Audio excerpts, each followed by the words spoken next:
함께 하신 우리 성도님들 위해 임하시기를 바랍니다. 아멘.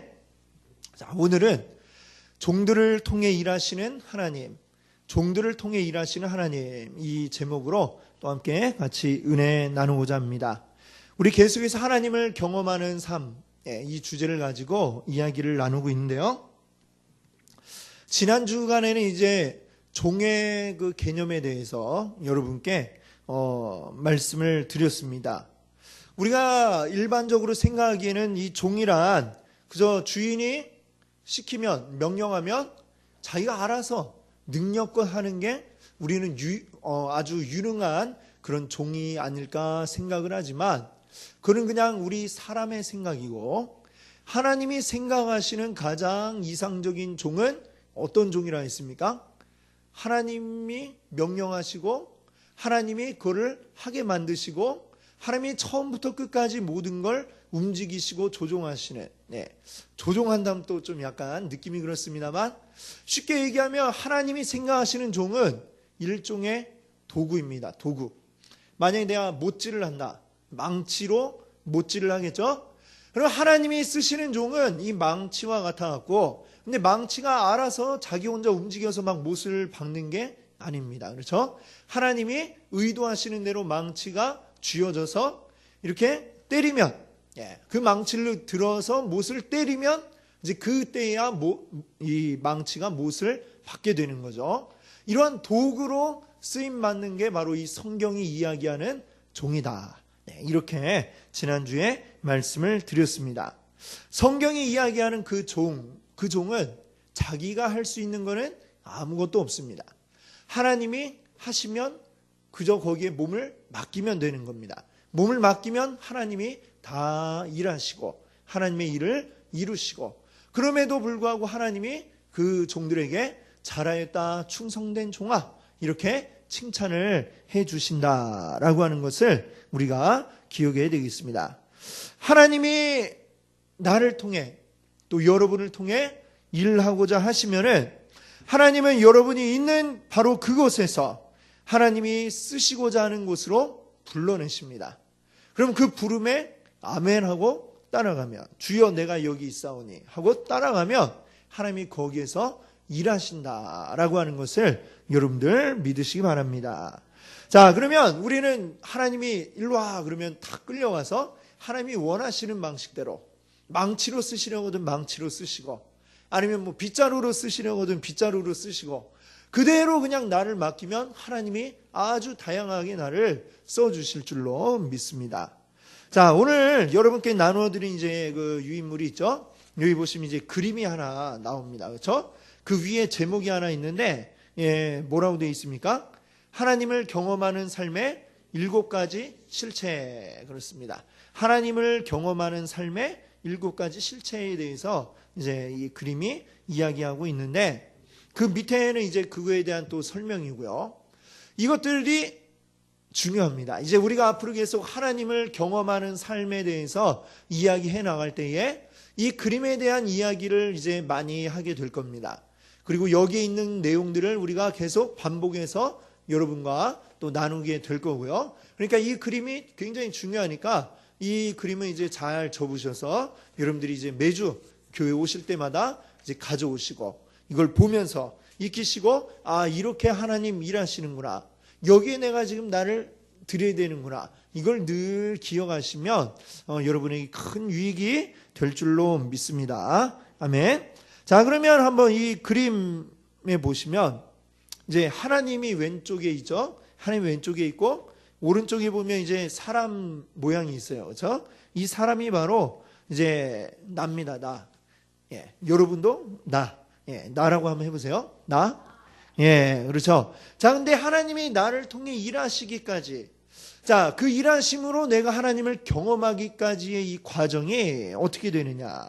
자, 1번은 뭐라고 되어 있어요? 하나님의 일. 그렇죠?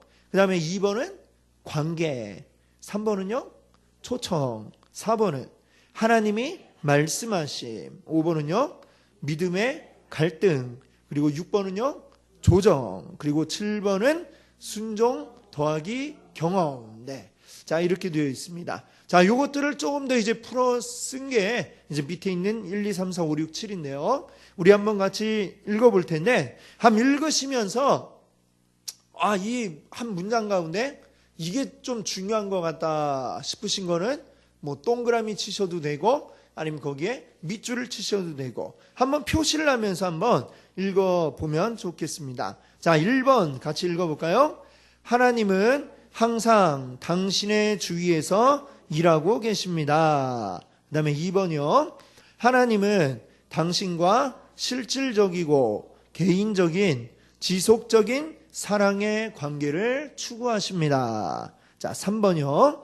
하나님은 당신이 그분의 일에 참여하도록 당신을 초청하십니다. 자, 4번이요. 하나님은 자신과 그의 목적들과 그의 길들을 보여주기 위해 성령님에 의해 성경, 기도, 환경과 교회를 통해서 말씀하십니다. 자, 5번.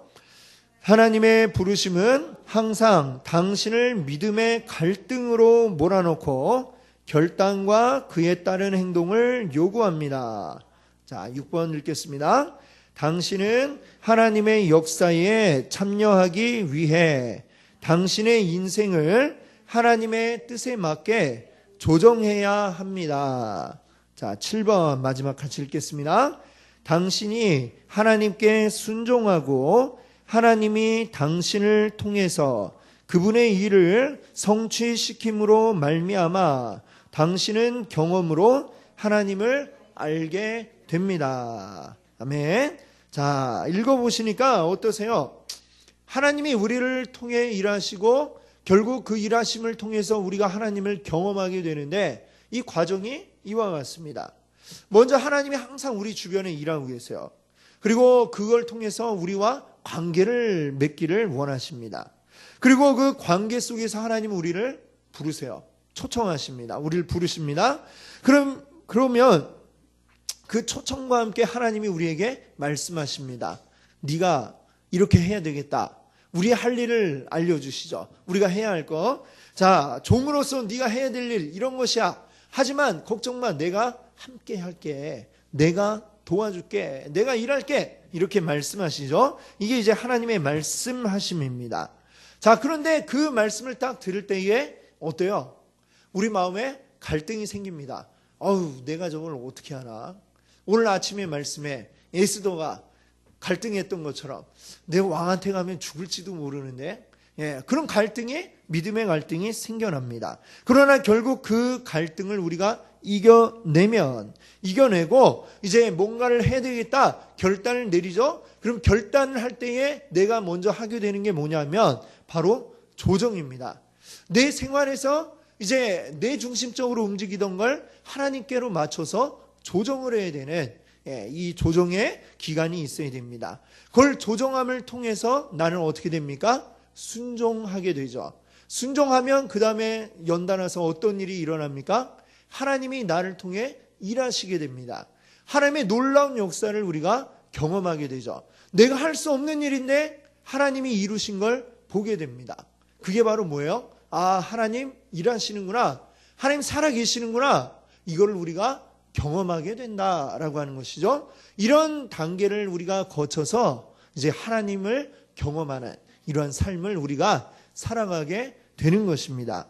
이 단계가 대략 이렇게 흘러가는구나 이해가 되시죠? 여기에 이제 이렇게 구체적으로 구분해서 나누었지만 실제 우리 삶 가운데서 이게 뭐 하나님이 일하시는 건 뭐 이전부터 계속해서 일해 오셨고 그 가운데 어떤 초청과 말씀과 믿음의 갈등, 막 이 조정이 일어나고 순종함으로 이어지는 것들은 사실 이게 뭐 단계를 구분하기 어렵지만 순식간에 이제 일어나는 것인데 이걸 구분하자면 이렇게 구분을 할 수 있다. 이렇게 말씀드릴 수가 있겠습니다. 성경에 나오는 많은 사람들이 다 이런 단계들을 거쳐서 하나님께 순종하게 되고 그리고 하나님을 경험하게 되었습니다. 오늘 뭐 아침에 내용도 참 에스더의 이야기도 그렇지만 그 이야기하면서 모세 얘기도 잠깐 드렸었죠. 그래서 모세 이야기를 통해서 우리가 한번 이 모세에게 일어났던 이 하나님을 경험하는 단계들이 어떻게 일어났는가라고 하는 것을 우리가 한번 직접 확인을 한번 해 보도록 하겠습니다. 자, 이제 모세의 그 이야기를 할 때에 우리가 적용할 거는 여기 1번부터 7번까지 거기 나와 있는 문장 가운데서 당신이라고 하는 말을 모세로 바꾸면 그대로 모세에게 적용이 되는 것을 볼 수가 있습니다. 자, 첫 번째를 그럼 한번 이렇게 모세로 바꾸면 어떻게 될까요? 하나님은 항상 모세의 주위에서 일하고 계십니다. 네, 이 과거에 있었던 거니까 계셨습니다. 이렇게 하면 되겠죠? 자, 모세의 주위에서 항상 일하고 계셨다라고 하는 건데, 자, 모세의 이야기를 우리가 이해하려면 모세가 지금 어느 상황에서 이렇게 툭 튀어나왔는가라는 걸 우리가 좀 배경을 좀 알고 있어야 되겠죠.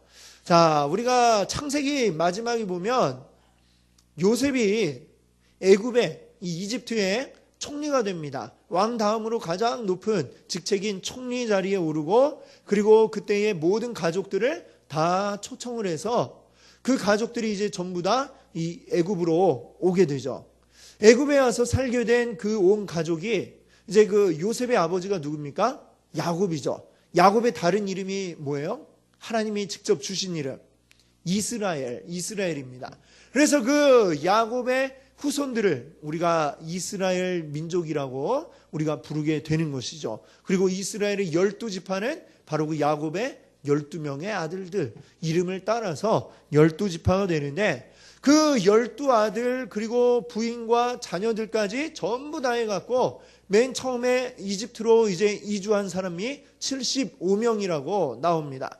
자, 그 75명이 이제 애굽에 정착을 해서 살아가게 되는데, 처음에는 그 애굽 왕이 요셉을 너무 좋아하잖아요. 요셉 때문에 참 큰 위기가 올 뻔한 그 7년 동안 흉년이 들 거를 미리 알고 대비를 해갖고 잘 그걸 헤쳐나가지 않았습니까? 그러니까 요셉이 너무 좋은 거예요. 요셉이 좋으면은 뭐 그런 말이 있잖아요. 뭐 처가 너무 좋으면 처갓집 말뚝도 좋아 보인다고, 예, 거기에도 대고 절한다, 뭐 이런 말이 있듯이 요셉이 좋으니까 요셉의 가족들도 그냥 좋은 거죠. 그래서 그냥 좋은 땅을, 원하는 땅을 내어주고 거기에서 살게, 충분히 자유를 누리며 살도록 해줬습니다. 자, 근데 시간이 이제 쭉 흘러가다 보니까 이제 요셉을 모르는 왕이 애굽의 왕이 되었다라고 성경은 이야기를 해요. 역사학자들은 이제 애굽의 그 왕조가 바뀌었다라고 이렇게 이야기를 합니다. 무슨 얘기냐면 우리나라 역사를 보면 옛날에 왕조가 바뀌면 우리나라는 이제 나라 이름도 다 바꿨잖아요. 고려에서 이제 조선이 되고 뭐 이렇게 바뀌었는데, 이 애굽은 왕조가 바뀌어도 다른 가문이 이제 왕이 되어도 그냥 이름을 그냥 계속 이집트라고 쭉 쓴 거예요. 그리고 이제 계속 왕의 가문만 막 바뀌고 또 바뀌고 이렇게 해서 여러 차례 많이 바뀌었습니다. 지금 요셉이 총리를 하던 때에 그 왕조는 이제 몰락해버리고 다른 왕조가 들어선 거예요. 그러니까 이전에 지내던 이 이스라엘 민족과 애굽 민족과의 이런 관계가 이제는 완전히 흔적도 없이 사라져버리게 된 거죠. 그리고 이제 점점 보니까 사람은 막 많아지고, 이스라엘 사람들이 참 자녀들을 얼마나 많이 낳는지, 처음에 75명이 이집트로 이주를 했는데 이게 400년 시간이 흐르는 동안에 이게 얼마나 사람이 많아졌냐면 200만 명이 넘게, 그런 많은 사람으로 불어나게 됩니다. 200만 명이면은 지금 우리 인천광역시, 우리 광역시잖아요. 굉장히 넓게 저 강화도까지 뭐 전부 다 인천시에 들어가는데, 그 사람들 전부 다 모은 숫자가 한 200만 명 정도 됩니다. 그 정도로 어마어마하게 이 수가 불어나는 거죠. 오늘날 200만 명하고 옛날에 200만 명하고는 이 또 다릅니다. 그렇죠? 지금은 뭐 전 세계 인구가 60억이 되는데, 지금으로부터 거의 뭐 3, 4천 년 전의 일인데, 그때는 전 세계 인구가 뭐 1억도 안 되었을 뭐 이런 때인데 거기에 200만 명이 지금 있다. 이게 지금 어마어마한 수로 이 사람이 늘어났다라고 하는 것을 우리가 알 수가 있는 것입니다. 그러니까 애굽 왕이 볼 때에는 굉장히 위협적인 거예요. 저 사람들은 우리와 다른 혈통인데 지금 우리 땅에 살고 있다. 그러니까 이 사람들이 굉장히 위협적이죠. 이 사람들이 여차에서 탁 들고 일어나면 이제 지금 왕조가 바뀌었다고 했지 않습니까? 저 사람들이 충분히 자기가 왕이 되겠다고 나설 수 있을 만큼 숫자가 많아진 거예요. 그러니까 막 불안하니까 저걸 어떻게 해야 될까? 이제 억압하기 시작한 겁니다. 전혀 막 들고 일어날 생각을 아예 할 수도 없도록 아예 완전히 노예를 삼아버린 거죠.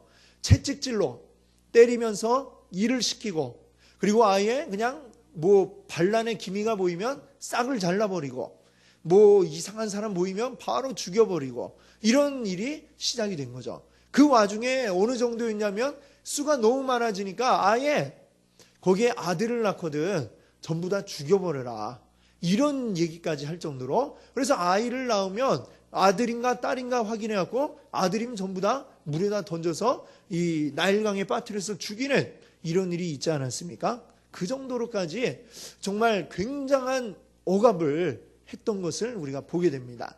이런 수많은 억압을 하니까 이 고통 때문에 이들이 하나님을 찾고 하나님께 부르짖은 거예요. 그래서 출애굽기 2장 23절에 보니까 이들이 이렇게 이야기합니다. 이스라엘 자손은 고된 노동으로 말미암아 탄식하며 부르짖으니 그 고된 노동으로 말미암아 부르짖는 소리가 하나님께 상달된지라. 네, 그게 이제 2장에 나오고 있습니다.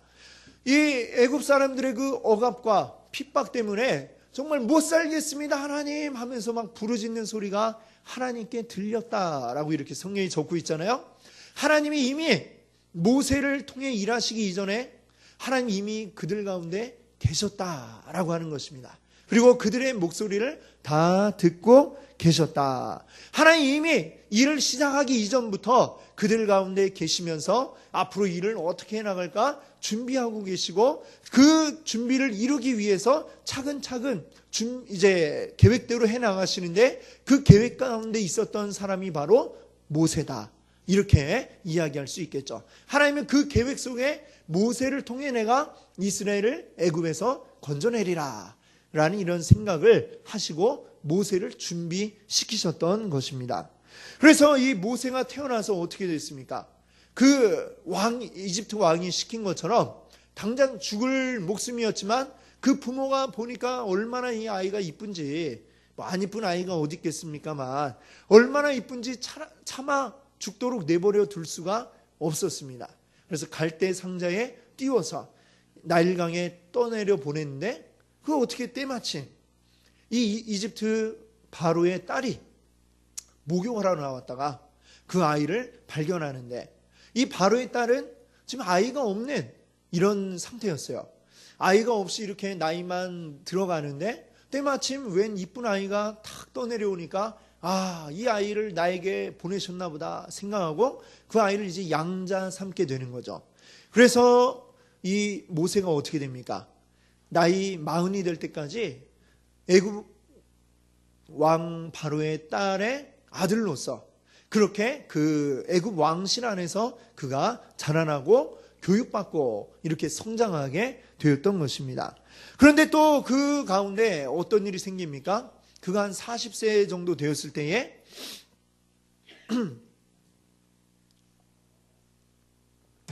애굽 사람 하나를 때려 죽이게 되죠. 애굽 사람이 막 자기 동족인 이스라엘 사람을 채찍질하고 괴롭히는 모습을 딱 보는 순간 그 의협심에 견디질 못하고 가갖고 왜 이러세요 하고 한 대 탁 때렸는데 그 사람이 맞더니 그냥 쓰러지더니 죽어버린 겁니다. 아무리 그 왕가의 일족이라 하더라도 함부로 사람을 죽이는 일이 용납이 되지가 않죠. 살인자가 된 겁니다. 그 일이 탄로나게 되니까 도망을 가게 되는데 하루아침에 왕자 신분에서 이제는 별 볼 일 없는 도망자 신세가 되는 거죠. 범죄자가 되었습니다. 그 범죄자가 되어서 떠돌다가 간 곳이 어디냐면 저 광야 미디안이라는 곳에 가서 그 미디안에서 그나마 겨우 이제 살 길을 찾은 것이 양떼를 치는 목자가 되었습니다. 목자가 되어서 이렇게 또 40년을 양떼 풀 먹이러 이리저리 광야를 왔다 갔다 하는 그러한 모습으로 이제는 왕자의 모습에서 초라한 목자의 모습으로 바뀌어버렸죠. 자, 근데 이것이 다 무엇입니까? 사실은 하나님의 준비하심, 하나님의 일을 이루기 위한 준비 과정을 통해서 하나님이 40년은 왕자의 삶을 살게, 또 40년은 또 뭡니까? 목자의 삶을 살도록 이렇게 하나님이 인도해 가셨다라고 하는 것을 우리가 알아야 되겠습니다. 자, 이제 두 번째 보시면 여기를 이제 당신을 모세로 바꿔보면 어떻게 돼요? 하나님은 모세와 실질적이고 개인적인 지속적인 사랑의 관계를 추구하셨습니다. 네, 이렇게 읽으면 되겠죠. 자, 모세는 하나님과 그 광야에서 만나게 됩니다. 그가 80세쯤 되었을 때에 양떼를 끌고 여느 때와 마찬가지로 광야를 다니고 있는데 놀라운 광경을 보게 됩니다. 떨기나무에 불이 붙었어요. 떨기나무에 불이 붙었는데 희한하게 불은 계속 타오르는데 나무도 사그라들지 않고 계속 그대로 가만히 있는 겁니다. 나무에 불이 붙었으면 나무가 다 타버려갖고 수치되든지 이래야 되는데 나무도 멀쩡하고 불길은 계속 붙어있고 이게 너무나 신기해서 모세가 그 나무에 접근을 하게 됩니다. 자, 이 불 붙어있는 떨기나무, 이게 바로 뭐냐? 사실은 하나님이 이 모세와 관계를 맺기 위해서 이 모세를 부르시는 그러한 하나의 장치였던 것이죠. 모세가 먼저 하나님께 다가갔던 것이 아니라 하나님이 모세를 부르십니다. 모세야 이렇게 부른 게 아니라 이 떨기나무에 불붙은 떨기나무를 하나의 장치로 삼아서 하나님이 모세를 부르셨다라고 하는 것이죠. 하나님이 먼저 모세를 향해서 손을 내밀어 주시고 이리 와 하고 손을 잡아서 끌어주셨다라고 하는 것입니다. 하나님이 모세에게 다가가셔서 먼저 관계를 맺어주고자 하셨고 그 관계가 일시적인 관계가 아니라 그 이후로 쭉 모세의 평생토록 이어지는 아주 끈끈한 친밀한 관계가 이어지게 되었습니다. 이후에 우리가 출애굽기뿐만 아니라 레위기, 민수기, 신명기 계속해서 보면 모세는 수시로 하나님께로 찾아가고 하나님은 또 모세와 더불어 교제하시고 모세에게 말씀해 주시고 백성들에게 하실 말씀이 있으면 모세를 통해 이야기하고 그리고 모세는 또 백성들 때문에 속상한 게 있으면 하나님 앞에 가서 어떨 때는 또 막 이렇게 좀 땡깡 부리듯이 하기도 하고 정말로 아주 친밀한 이런 관계로 하나님이 모세를 이끌어 주신 이 모습들이 이 성경에 계속해서 나오는 것을 보게 됩니다. 자, 이제 세 번째로 여기에도 이제 모세로 바꿔서 한번 읽어볼게요. 하나님은 모세가 그분의 일에 참여하도록 모세를 초청하셨습니다. 아멘. 자, 여기 이제 오늘 우리가 읽었던 본문 가운데에 3장 8절과 10절을 같이 한번 읽어볼까요? 8절 먼저 읽겠습니다. 내가 내려가서 그들을 애굽인의 손에서 건져내고 그들을 그 땅에서 인도하여 아름답고 광대한 땅, 젖과 꿀이 흐르는 땅, 곧 가나안 족속, 헷 족속, 아모리 족속, 브리스 족속, 히위 족속, 여부스 족속의 지방에 데려가려 하노라. 아멘. 10절도 우리 한번 같이 읽어볼까요? 이제 내가 너를 바로에게 보내어 너에게 내 백성 이스라엘 자손을 애굽에서 인도하여 내게 하리라. 아멘. 자, 이 말씀들을 보니까 먼저 8절에는 하나님이 뭐라고 말씀하십니까? 내가 내려가서 그들을 애굽인의 손에서 건져내리라 이렇게 말씀하십니다. 하나님이 하실 일에 대해서 지금 말씀해 주셨어요. 그 다음에 10절에 보니까 이제 내가 너를 바로에게 보내어 하나님이 내가 근데 너를 보내어서 그 일을 하겠다 이렇게 말씀하고 계시죠. 하나님이 지금 이제 장차 하실 일이 뭔지 그 일을 모세에게 일러줍니다. 내가 이제 너를 보내면 너는 가서 바로에게 얘기하고 그러면 너희가 애굽인의 손에서 해방이 되어서 너희는 가나안 땅에 가게 될 거다라고 하는 그 일을 하나님이 말씀해 주십니다. 하나님의 목적은 뭡니까? 이스라엘이 애굽에서 구원받아서 가나안 땅에 가게 되는 것입니다. 자유를 얻게 되는 것입니다. 모세는 그 하나님의 뜻을 이루기 위해서 쓰임 받는 바로 그런 종으로 이제 초청을 받게 되는 것이죠. 자, 세 번째, 네 번째가 어떻게 보면 이렇게 많이 딱 잘라 구분하기 어렵지만 네 번째는 뭡니까? 네 번째 한번 우리 그 당신의 자리에 한번 모세를 넣어서 자신과 거기를 모세로 바꿔서 한번 해볼까요? 하나님은 모세와 그의 목적들과 그의 길들을 보여주기 위해 성령님에 의해 성경, 기도, 환경과 교회를 통해서 말씀하십니다. 아멘. 예. 하나님은 그냥 자신과 맞네요. 하나님 자신, 이거 얘기하는 거죠. 예, 모세가 아니고 하나님 자신입니다. 하나님은 모세에게 그 목적과 길들을 보여주기 위해서 이제 말씀해 나가시는 거죠. 모세에게 뭐라고 말씀하셨습니까? 좀 전에 우리가 본 것처럼 내가 너를 바로에게 보내겠다. 그리고 그걸 통해서 너희들을 애굽에서 인도해 내겠다. 어디로요? 가나안 땅으로 가겠다. 가나안에는 지금 누가 살고 있어요? 가나안 족속들, 헷 족속, 아모리 족속, 브리스 족속, 히위 족속, 여부스 족속, 그들이 살고 있는데 그 땅으로 내가 너희를 인도해 가겠다 말씀하시죠. 모든 것 하나님의 뜻 가운데 이제 인도해 가겠다라고 하는 그 일들을 하나님이 차근차근 하나하나 내가 어떻게 이루어갈 것인지 말씀해 주고 계십니다. 자, 이제 5번에도 이제 우리 당신을 모세로 바꿔서 한번 읽어볼게요. 하나님의 부르심은 항상 모세를 믿음의 갈등으로 몰아넣고 결단과 그에 따른 행동을 요구했습니다. 아멘. 자, 하나님이 이렇게 딱 말씀하셨네. 모세의 마음에는 어떤 생각이 드느냐? 왜 하필 저예요? 뭐 이런 생각이 모세에게 들었던 것이죠. 제가 어떻게 그 일을 감히, 이런 생각이 들었습니다. 자, 모세의 반응이 어땠는지 한번 말씀 가운데 나와 있는 것들을 한번 볼까요? 11절, 3장 11절에 보겠습니다. 모세가 하나님께 아뢰되 내가 누구이기에 바로에게 가며 이스라엘 자손을 애굽에서 인도하여 내리까. 자, 모세가 핑계를 대죠. 하나님, 제가 뭔데? 하나님, 저 별 볼 일 없는 이 미디안 땅 목자예요. 내가 뭘 할 수 있습니까? 이렇게 하나님 앞에 얘기하고 있는 것입니다. 이 총구석에서 양이나 치고 있는 내가 뭐 어떻게 감히 하나님 일을 할 자격이나 됩니까? 하나님 지금 잘못 얘기하신 거죠?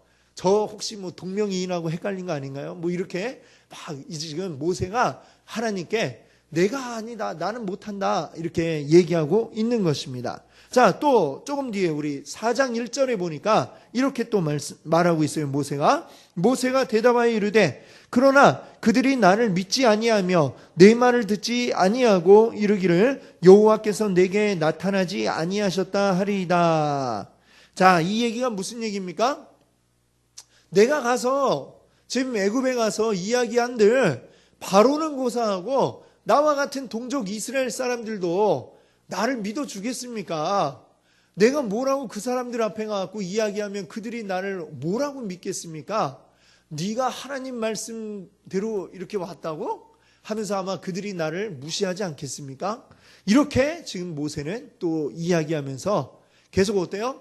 한 발 뒤로 계속 자꾸 이렇게 물러나고 발을 빼려고 하고 있는 이런 모습이죠. 계속 변명을 하다가 나중에는 뭐라고까지 하느냐? 4장 10절에 보니까 이렇게까지 얘기합니다. 모세가 여호와께 아뢰되 오 주여 나는 본래 말을 잘하지 못하는 자니이다. 주께서 주의 종에게 명령하신 후에도 역시 그러하니 나는 입이 뻣뻣하고 혀가 둔한 자니이다. 아멘. 네. 자, 이 말씀 보니까 이제는 하다가 하나님 자꾸 막 이렇게 압박하면서 막 들어오시니까 자꾸 뒷걸음질 치다가 이제 더 이상 뒷걸음질 칠 데가 없는 거예요. 그러니까 이제 정말 마지막으로 이제는 무슨 얘기까지 하느냐? 하나님 근데 저 말 잘 못하잖아요. 이렇게 지금 변명을 하는 겁니다. 하나님 저 말 잘 못해요. 이렇게 지금 하나님 앞에도 지금 버벅거리고 이렇게 더듬더듬 하는데 어떻게 제가 말을 합니까? 저는 혀가 굳고 입도 뻣뻣하고 이 말을 잘 못하는데 어떻게 합니까? 하나님 못해요 하면서 정말 이 마지막까지 지금 앙탈을 부리고 있는 그런 모세의 모습을 우리가 보게 됩니다. 자, 근데 우리가 잘 생각해 볼 게 있습니다. 이 모세가 했던 이야기들을 잘 생각해 보세요. 지금 광경을 한번 생각해 보세요. 하나님이 모세한테 얘기합니다. 모세야, 너 가면 내가 다 되게 할 거야. 내가 다 되게 할 거야. 가. 근데 모세는 제가 어떻게 감히 내가 해요? 난 못 가요. 이렇게 얘기하잖아요. 이게 지금 이거 뭐 자기가 못한다 라고 얘기는 하고 있지만 실질적으로 이게 결국에는 어떻게 되는 거냐면 하나님을 의심하는 이런 결과가 되고 맙니다. 왜?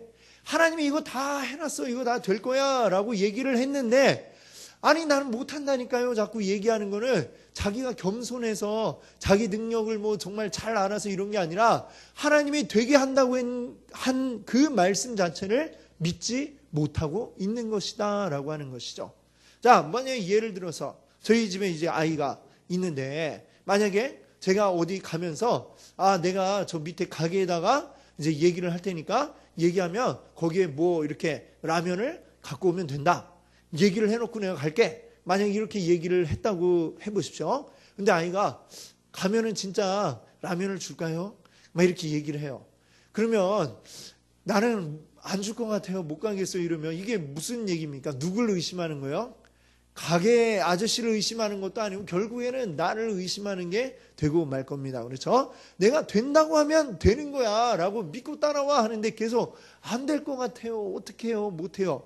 하나님을 의심하고 하나님 앞에 계속 이렇게 힘든 모습을 보여주고 있는 것입니다. 이게 결국 이제 뭡니까? 이게 바로 믿음의 갈등이죠.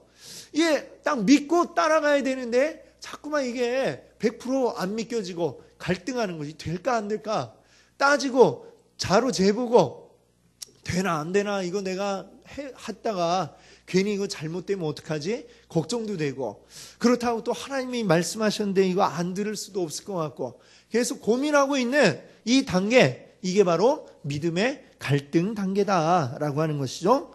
자, 그러나 하나님의 일에 쓰임받는 자들은 그 갈등 상태에서 이제 그걸 극복을 해냅니다. 자, 이제 6번에 한번 이제 거기에 모세를 넣어서 한번 읽어볼게요. 모세는 하나님의 역사에 참여하기 위해 모세의 인생을 하나님의 뜻에 맞게 조정해야 했습니다. 네. 자, 그래요. 모세가 이제 광야로 들어온 지 그때가 지금 한 40년쯤 되었을 때입니다. 40년 정도 되었으면 굉장히 그 목자 생활이 굉장히 익숙하게 되었을 것입니다. 그렇죠? 40년쯤 같은 일을 계속 해보십시오.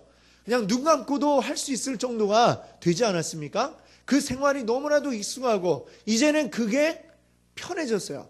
네. 제가 이제 뭐 좀 군대 얘기하면 좀 그렇지만 군대에 가면 처음에 가면 어떻습니까? 굉장히 힘들고 괴롭고 정말 여기서 어떻게 제대를 할 때까지 어떻게 견디나 이 생각이 드는데 그게 한 달 지나고 2달 지나면 굉장히 이제 거기에 적응이 돼서 편해지기 시작합니다. 그러다가 나중에 병장 이제 짝대기 4개까지 딱 달게 되면 사회에 나가는 게 더 걱정이 되고 여기 이렇게 좋은데 여기 계속 있을까? 예, 좀 과장하면 그런 정도까지 이제 생각이 될 정도로 굉장히 이제 편해지죠. 예, 2년만 있어도 그렇게 편해지는데 모세가 40년을 이제 광야 생활만 이제 계속했어요. 이게 너무 편해졌어요. 근데 갑자기 하나님이 야 애굽으로 가고 바로 만나 이러니까 이거는 어때요? 내 편한 생활을 이거는 다 뒤엎어버려야 되는 거죠. 편한 생활 이제 안녕 끝. 새로운 일을 해야 되는 겁니다. 자, 근데 이제 모세는 그 모든 거를 이제 조정을 합니다. 지금 자기 사랑하는 아내가 있고 이제 아이들까지도 생겼고, 근데 그 아이들까지도 모든 가족이 이제는 전부 다 예전에 했던 모든 것으로부터 안녕해야 되는 것이죠. 다 떠나서 애굽으로 가야 됩니다.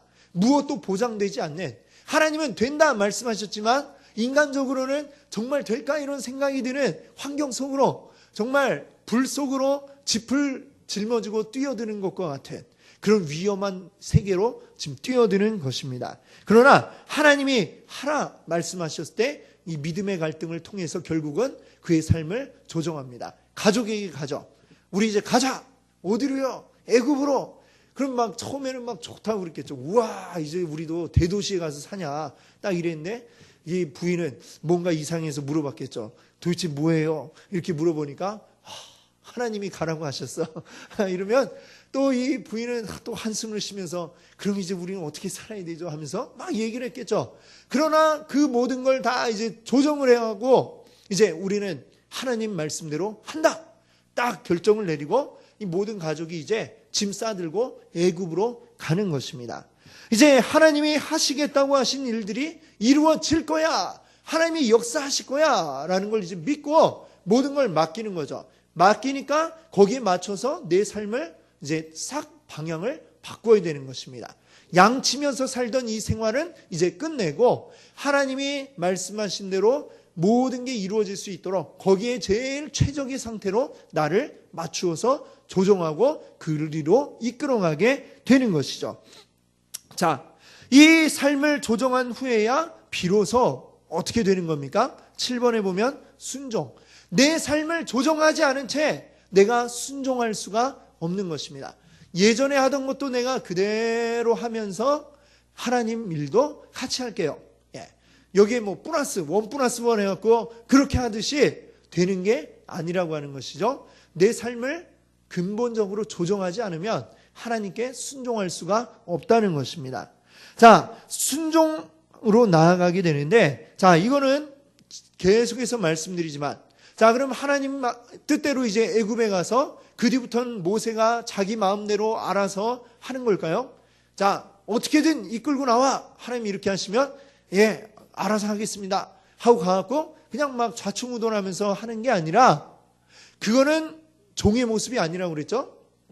가서도 하나하나 하나님이 인도하시는 대로 이끄시는 대로 거기에 따라서 거대한 물의 흐름 가운데 나를 던져서 그냥 맡겨서 흘러가듯이 나는 하나님의 손길 가운데 나를 맡기고 따라가는 것입니다. 그게 바로 이제 모세의 할 일이죠. 자, 그렇게 되니까 결국 어떻게 되었을까요? 7번에 자, 모세를 넣어서 한번 읽어볼까요?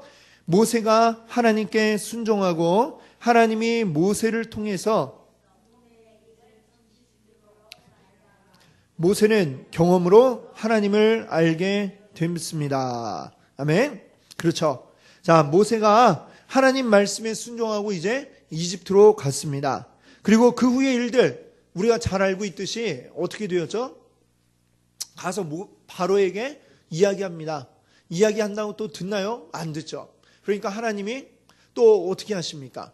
그래, 잘 봐라. 하나님이 잘 봐라 하시더니 10가지 재앙을 하나씩 이 이집트에 내립니다. 마지막으로 10번째 재앙.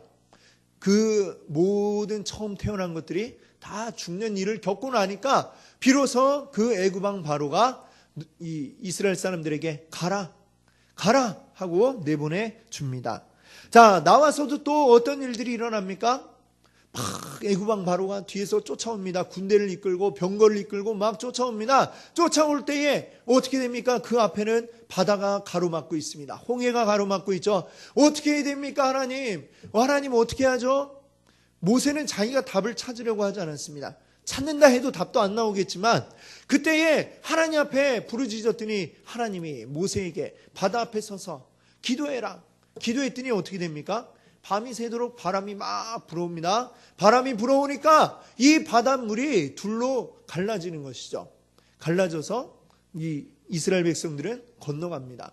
더 신기한 거는 이스라엘 사람들이 건넌 후에 애굽 군대가 도착해갖고 따라서 그 물을 건너는데 그때에는 또 물이 또 원래대로 싹 다시 합쳐졌죠. 그래서 뭐 손 하나 대지도 않고 애굽 군대를 다 무찌르게 되는 이런 놀라운 일이 그때에 일어나는 것을 모세가 어떻게 했어요? 경험했죠. 하나님 뜻에 나를 맡기고 그대로 나아갔더니 하나님이 이루신 놀라운 일을 경험했습니다.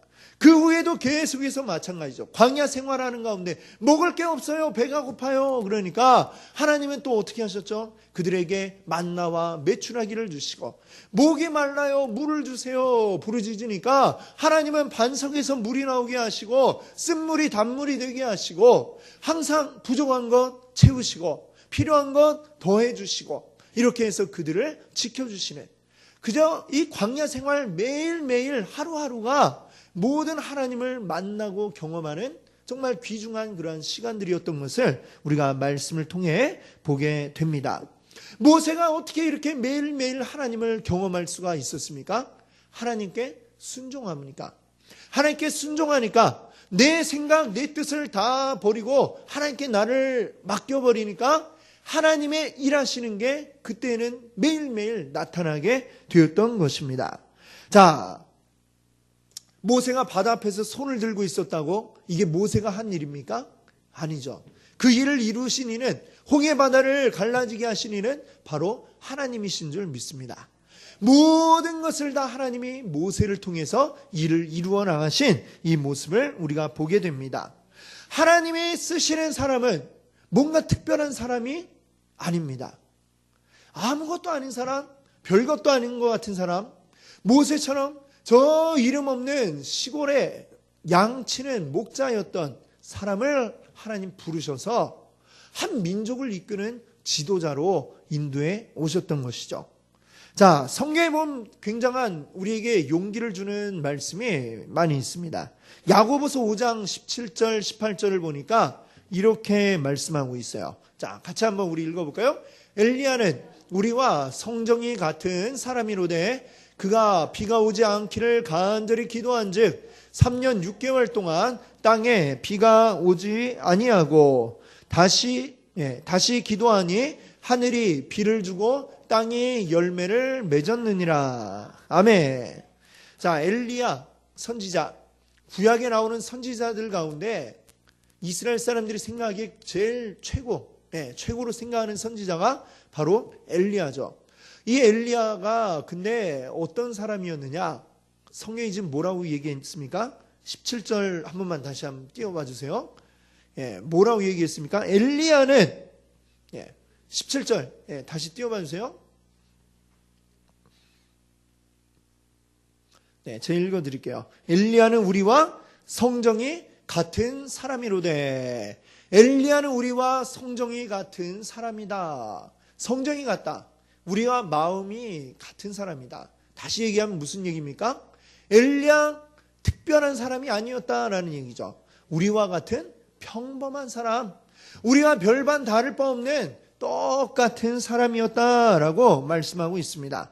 근데 그 엘리야, 우리와 다를 바 없는 똑같은 사람이 하나님께 기도했더니 3년 6개월 동안 비가 내리지 않고, 그가 또다시 비를 달라고 기도했더니 비가 내리고 열매를 맺었다 이야기하지 않습니까? 자, 이것입니다. 성경에 나오는 인물들이 다 그렇습니다. 특별한 사람, 뭔가 이 사람은 특별하겠지 생각하지만 특별하지 않았다는 것이죠. 기드온 같은 사람 한번 생각해 보세요. 하나님이 기드온에게 자, 네가 나가서 사사가 돼서 싸워야 돼 얘기하니까 하나님 난 못해요. 모세처럼 이 기드온도 자긴 못한다고, 심지어는 하나님을 시험하기까지 했습니다. 하나님 이게 진짜면은 양털을 내가 깔아둘 테니까 자, 뭐 양털에만 뭐 비가 젖어 있게 해주시고, 또 그렇게 했더니 그 다음날은 양털만 뽀송뽀송하게 해주세요. 막 이렇게 이야기를 했던 게 이 기드온입니다. 끝까지 이 사람도 버텨볼 때까지 버텨보고 나 못할 것 같은데요 버티다가 하나님이 자꾸 밀어붙이니까 알겠습니다 하고 했더니 어떻게 했어요? 300명으로 바다 모래같이 많은 군사가 있는데 이겨내지 않습니까? 그게 어떻게 한 겁니까? 300명이 아무리 정말 뛰어난 사람인데 그 수많은 군대와 맞서 싸울 수가 있겠습니까? 사람이 할 수 있는 일이 아니죠. 근데 하나님이 하시니까 하나님이 이기게 하셨던 줄로 믿습니다. 아멘. 자, 그럼 성경에 나오는 사람들이니까 그렇겠지 또 아마 이렇게 생각할 수도 있어요. 성경에 나오는 사람만 그럴까요? 아닙니다. 우리 이 기독교 역사 가운데 놀라운 일들을 이루었던 사람들, 알고 보면 너무나도 평범한, 어떻게 보면 평범 이하인, 평범하지도 못한 뭐 이런 사람들이 놀라운 일들을 했던 것을 우리가 많이 봅니다. 미국에 이제 20세기 초반에 엄청난 부흥의 운동 역사를 일으켰던 D.L. 무디라고 하는 분이 있죠. 이 무디가 어떻게 그 놀라운 일들을 이루었는가? 그가 무슨 공부를 많이 한 학자였느냐? 아니면 놀라운 목사였느냐? 심지어 목사도 아니었습니다. D.L. 무디는. 근데 어떻게 그런 놀라운 일을 했느냐? 그는 원래 그저 가난한 구두 외판원이었습니다. 구두를 사람들에게 파는 구두 외판원이었는데 어느 날 유명한 스펄전 목사님의 설교를 들었습니다. 그 설교에 목사님이 이렇게 말씀했습니다. 이 세상은 아직 온전히 헌신된 한 사람, 그 한 사람이 없습니다. 온전히 헌신된 한 사람이 나타나면 하나님이 그를 통해서 그와 함께 그를 위해 그 안에서 일하실 것입니다. 이렇게 목사님이 딱 말씀했어요. 근데 그 말씀이 이 무디의 마음에 팍 와서 꽂혔습니다. 한 사람이 없다. 헌신된 한 사람이 없다. 내가 헌신된 한 사람이 되어야 되겠다. 이 마음이 그에게 들었습니다. 하나님이 저 스펄전 목사님 통해서도 저렇게 크게 일하시면 하나님 나를 통해서도 일할 수 있지 않을까? 이 생각이 들었습니다. 그래서 그때부터 기도하고 나가서 하나님의 일을 하기 시작했어요. 그랬더니 무디를 통해서 하나님이 역사하시고 수많은 사람들이 예수 믿게 하시고 복음 듣게 하시고 그 미국 전역에 부흥의 물결이 일어나게 된 줄로 믿습니다. 아멘. 그 무디 절대 특별한 사람이 아니었고 그냥 평범하다 못해 정말 별 볼 일 없는 사람이었습니다. 그런 사람을 통해 하나님이 역사하셨던 것을 여러분들 기억할 수 있기를 바랍니다. 우리 하나님은 특별한 사람 통해서 일하지 않으시는 것 같아요. 그런 면에서 우리가 하나님의 일하기에 아주 유리하다. 최적화되어 있다. 이런 생각이 듭니다. 우리는 그렇게 특별한 사람이 아니잖아요. 그렇죠? 그러나 그렇기 때문에 하나님 우리를 통해서 더 놀라운 일들을 하실 수 있는 줄 믿습니다. 하나님의 일하는 데에는 내 능력이 아무 필요가 없습니다. 내가 얼마나 많이 배웠느냐? 이것도 소용없습니다. 내가 재산이 얼마나 많으냐? 이것도 소용없습니다. 하나님은 내가 아무것도 없어도 내가 정말 별 볼 일 없는 사람이어도 하나님 나를 통해 일하십니다. 그래야 하나님 일하신 게 드러나잖아요. 내가 돈이 많아서 일을 했다면 하나님이 아니라 돈이 있으니까 그거 했겠지 생각할 수도 있습니다. 그러나 돈이 없는 나를 통해 하나님 큰일을 하신다면 역시 하나님이 하신 거야. 이렇게 말할 수밖에 없겠죠. 하나님 우리를 통해서 일하시는 줄 믿습니다. 하나님 우리가 하나님 앞에 나를 온전히 맡기기만 하면 하나님이 우리를 통해 못할 일이 없는 줄 믿습니다. 아멘. 우리 같은 사람도 하나님 충분히 다 쓰실 줄 믿습니다. 오늘 우리 하나님의 뜻에 순종함으로써 하나님의 종이 되고 그리고 그것을 통해 하나님을 우리 삶 속에서 경험하는 이 역사를 날마다 경험하시는 여러분들 되시기를 바랍니다. 아멘.